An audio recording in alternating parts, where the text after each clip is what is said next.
escrevi. Um deles é a questão do tempo, né? A síntese, o tempo.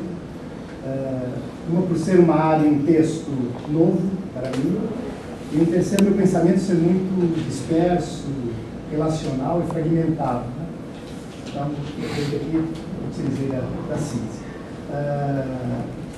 Os dois textos são de Noel Cannon. Quais são os textos que você acabou citando? É o Ficção Não Ficção, né? É isso. E o outro, From Real to Real. Isso, Ficção Não Ficção, o cinema da exceção pressuposto, uma análise conceitual que eu vou falar no segundo momento. E o primeiro, From Real to Real. Noel Cannon é um filósofo americano de 64 anos, considerado uma das figuras proeminentes da filosofia da arte contemporânea. Embora seja mais conhecido como professor, Cannon trabalha na filosofia do cinema, com filosofia da arte, teorias dos meios de comunicação e também filosofia da história. Ele detém 2 PhDs de estudos de cinema e da filosofia. Atuou como jornalista por pouco tempo e chamou a atenção aqui, embora a fonte é Google, né? Não sei até que ponto pode em relação a isso, que ele também foi autor de 5 documentários. Né? Isso consta lá. Não citam quais, e também... desse livro, From Real to Real, eu traduzi junto com uma amiga minha, professora que a gente foi traduzindo juntos, né?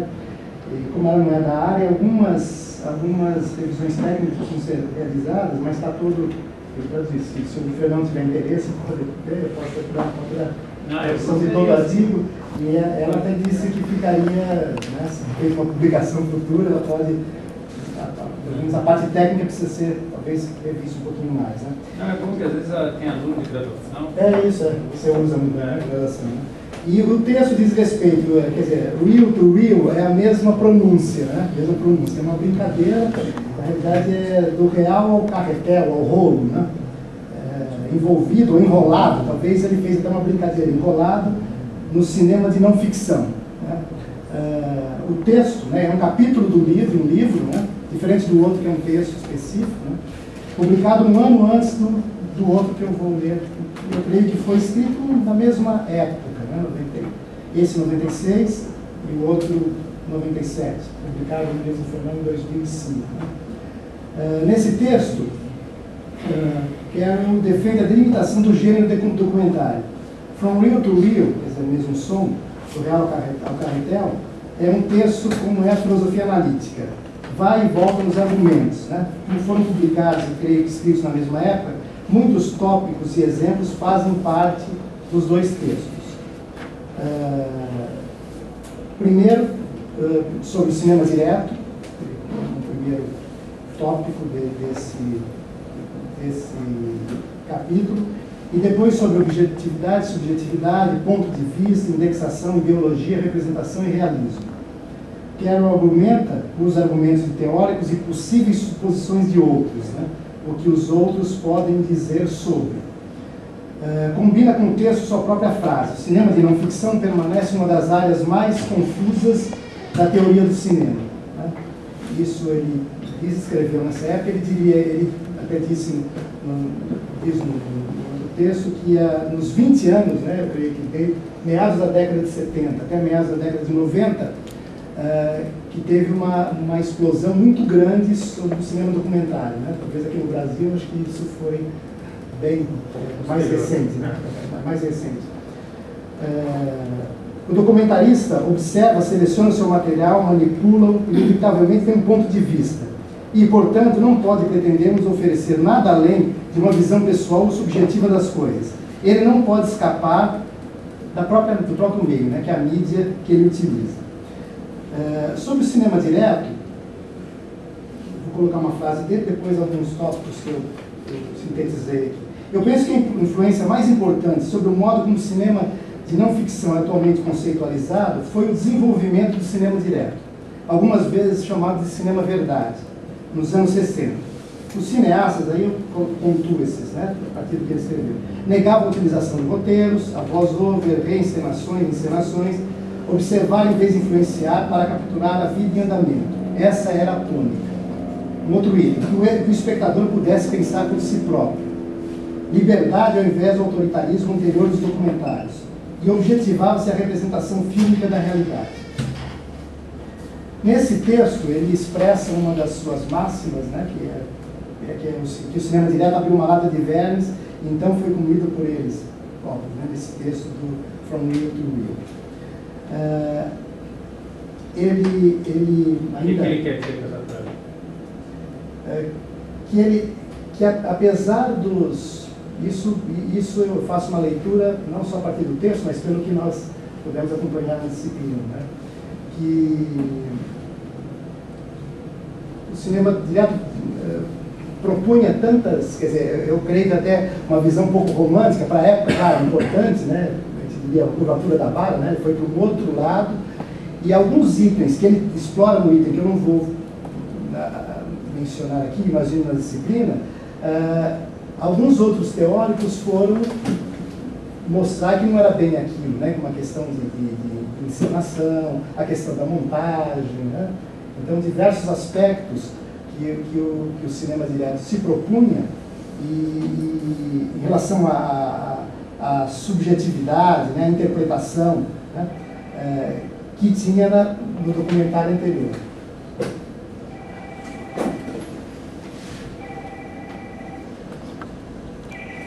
Eles aplicam várias ações nesse documentário. Aqui na última, talvez, complemente um pouquinho essa questão que você fez.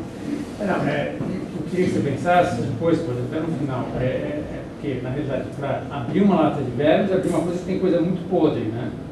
Então, o que seria isso que ele abriu, que era tão podre, tão cheio de vermes? E depois o fato dessa coisa podre ter devorado eles. Eu queria que depois você pensasse, mas tudo bem. Nesse documentário, de verão, esses dois, né, Jean Roche e Edgar Morin, eles se incluem no próprio filme, reconhecem sua participação, manipulação e intervenção, admitem que tem um ponto de vista, apresentam sua realidade subjetiva, quer dizer, uma visão pessoal da realidade, e repudiam a não-ficção anterior pelo caráter interpretativo. Mas para alguns, o cinema direto também era interpretativo, subjetivo, ficcional.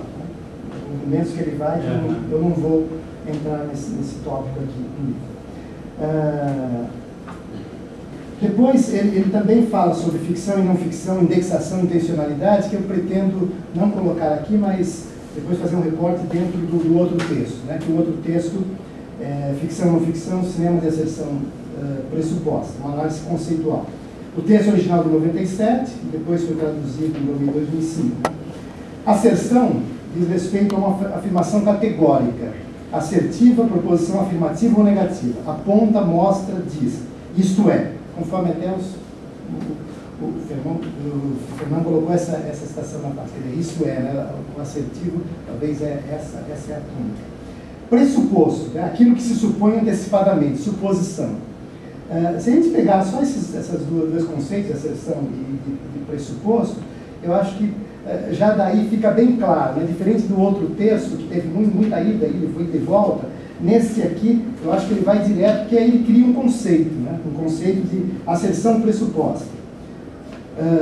Talvez seja cinema que se afirma antecipadamente, né? Eu pergunto, será que eles querem dizer isso? O objetivo do artigo, desse artigo... Qual a definição do documentário, é o quê? Não, cinema de asserção pressuposta. Eu que fiz uma pergunta. É um cinema que se afirma antecipadamente? Né? Mas depois... Né?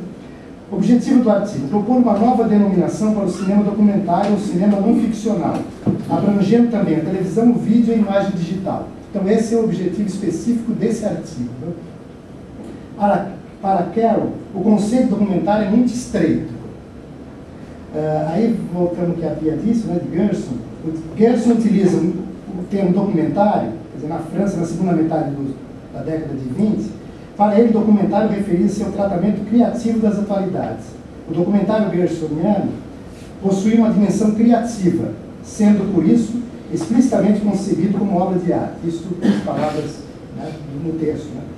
Nós vimos aqui alguns exemplos dessa disciplina, né, documentários clássicos da época, né, entre os quais Paul Face e outros mais. A outra definição que quero refutar diz respeito à não ficção.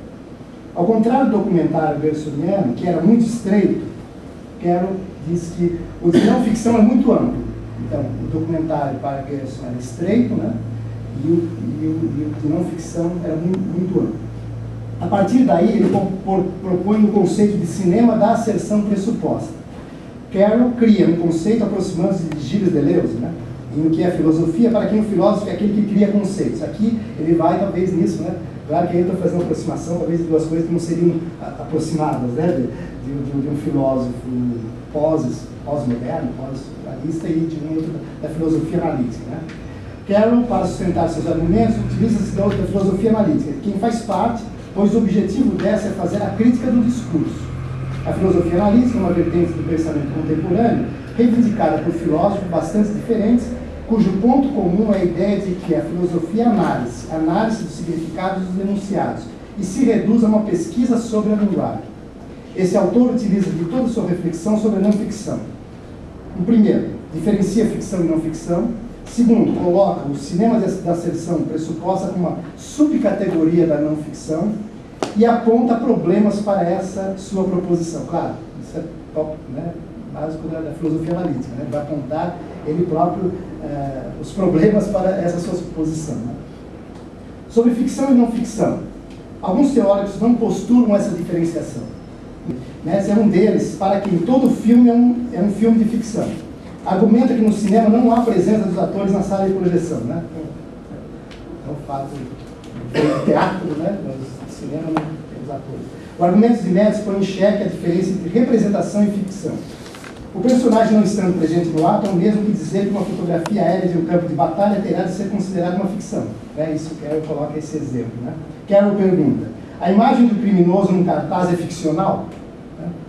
Uma coisa é o personagem ficcional e a outra é o veículo representacional, que é o cinema, que pode exibir tanto ficção como não ficção, né? O veículo que é representacional. Outro argumento dos que não postulam a diferenciação entre eles Michael Rimnov, refere-se a que filmes de ficção e não ficção compartilham uma série de estruturas, flashback, a montagem paralela, de ponto de vista, etc. Carroll diz que não se pode diferenciá-los só pelos aspectos estilísticos e textuais. Devido à indexação, já sabemos de antemão se o filme é ou não de ficção, pois as informações circulam antes mesmo do filme ser lançado. Imprensa, publicidade, críticas, o boca a boca, né? Não vamos ao cinema, né, que diz, para descobrir se um filme é de um gênero ou de outro, né? Carroll, nesse artigo, pretende sustentar a possibilidade de traçar uma distinção entre ficção e não ficção, com base em certas distinções autorais. Aqui que é interessante, né? Isso no âmbito do autor e dos espectadores. Então ele pega o autor e o espectador.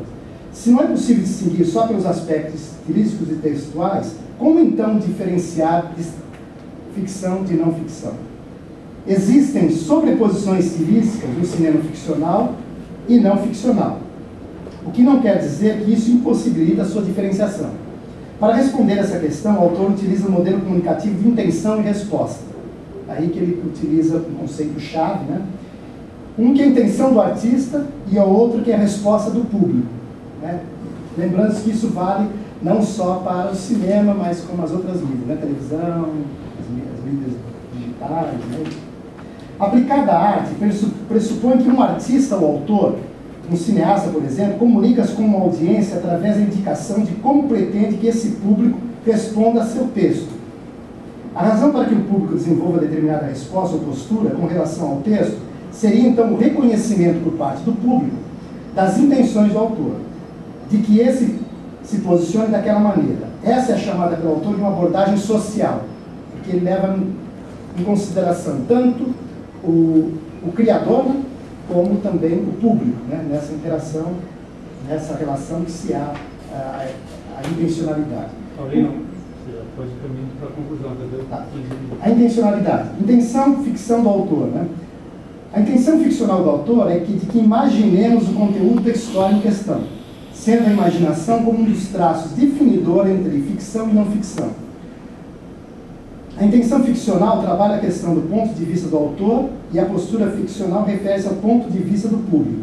Então, a intenção em relação ao ponto de vista do autor e a postura em relação ao ponto de vista do... É um termo técnico, mas importante, né? Essa terminologia, né? Quando a obra é uma ficção, a atitude ou postura é de imaginação, através das palavras e imagens. A postura não ficcional envolve não imaginar o conteúdo proposicional do texto, Ou, sucintamente, não ficção é igual a não postura ficcional. Bom, eu vou até cortar aquela parte, vamos para sobre a intenção. Na vida cotidiana, são vários exemplos que demonstram o valor da intenção, da comunicação social. Seria impossível o convívio se não pudéssemos reconhecer as intenções das relações pessoais. Por exemplo, o ato de manusear um equipamento como esse, né? Quer dizer, aqueles que elaboraram um equipamento como esse, sempre ele fez de uma maneira, e nós, quando vamos utilizá-lo, já sabemos da intenção de quem criou, que responde a algo que nós queremos, né, realizar. E dá alguns outros exemplos, né, da Coca-Cola, tal, mas eu diria que um exemplo prático que está aqui próximo da Coca-Cola. Da máquina, quando você coloca... Coloca a moeda, você já está sabendo que... Você vai pagar uma conta, chega uma conta, uma conta que você sabe que você tem que pagar, né? Então, a intenção da empresa e a tua resposta é pagar essa conta, né? Ou, né, deixar para lá, né? Os filmes vêm rotulados ou indexados quanto ao tipo de filmes que são. E na medida em que esses rótulos classificam os filmes como documentários ou filmes e não ficcionais, o público tem acesso a informações sobre as intenções assertivas do realizador. Então aqui eu diria que intenção, indexação estão aí também mescladas, né? Quer dizer, a indexação faz parte da intencionalidade. E por último, o cinema da asserção pressuposta. A intenção pressuposta, que envolve uma intenção assertiva por parte do cineasta, é que o público adote uma postura assertiva em relação ao conteúdo do filme e da intenção assertiva do cineasta. Carroll nomeia de cinema de asserção pressuposta o que, segundo vimos nessa disciplina, é documentário. Esse termo é amplo e restrito e que deve ser analisado segundo a linha histórica, diacronia. Nós fomos, né, desde a primeira aula, acho que foi partido nesse ponto, né, onde são incorporadas formas anteriores e criadas formas novas, pois documentário como arte é criação e recriação, e é disso que ele se alimenta. Considero que, além do conceito criado e descrito por Carroll, o mais importante são os argumentos apresentados, teorizados, que ampliam a fundamentação do termo documentário, também iniciado por Gerson e outros da época e introduzidos nessa disciplina. Tá bom, obrigado. De uma maneira ampla, o Plantinga depois abre isso para poesia, para arte, mais até do que o Carroll. Mas o Carroll ele é mais tradicional, ele é mais analítico, ele é mais radical, digamos, na produção dele. Então ele vai exigir, ao contrário do Plantinga, que tem mais flexibilidade, e o Konek também é um pouco por esse lado, ele vai exigir que o documentário seja objetivo. Então, a partir desse conceito de objetividade, ele vai dialogar com o Michael Moore e os problemas do Roger Emmett, né?